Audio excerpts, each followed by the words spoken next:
আসসালামু আলাইকুম। আমি আজকে আপনাদের সাথে শেয়ার করব আমার বার্থডের ছোটোখাটো একটা ব্লগ। গত বছরও ছোট একটা সারপ্রাইজ পাইছিলাম। তখন তো আমার সিজারিয়ানের কারণে আমি হসপিটালে ছিলাম। তখন ছিল আমার সিজারিয়ানের দ্বিতীয় দিন। আজকে বার্থডে ব্লগটা শেয়ার করার আগে সবাইকে রিকোয়েস্ট করব, পেজে নতুন হয়ে থাকলে পেজটা ফলো দিয়ে রাখবেন।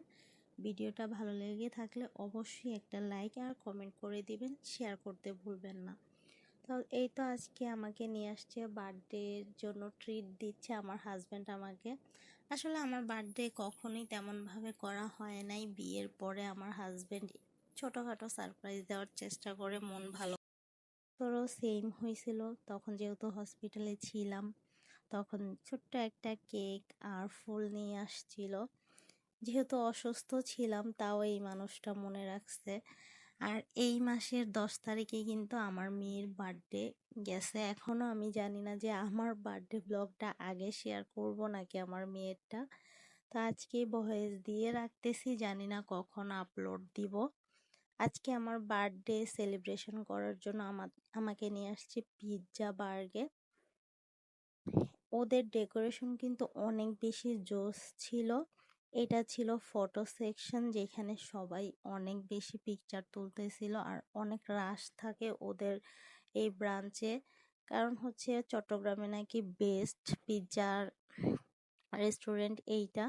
আমি কখনো এইটাতে খাই নাই। চকবাজারে অন্যান্য পিৎজার রেস্টুরেন্ট থেকে খাওয়া হয়েছে বহুবারই, কিন্তু এখানে কখনো আসা হয়নি। ওদের ডেকোরেশন কিন্তু আমার মনটা পুরো ছুঁয়ে গেছে। কারণ পিৎজাটা খাওয়ার পর আসলে অনেক ভালো লাগছে আর সিট মেনুটাও ছিল অনেক মজার। এই কারণেই ওদের এখানে এত বেশি রাশ থাকে, যখনই যায় তখনই রাশ। এরকম আপনাদের কেমন লাগছে অবশ্যই কমেন্ট করে জানাবেন।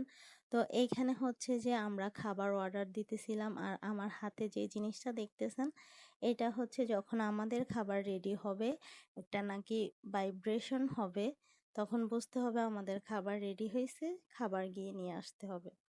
তো এই তো আমাদের এখানে চলে আসছে খাবার।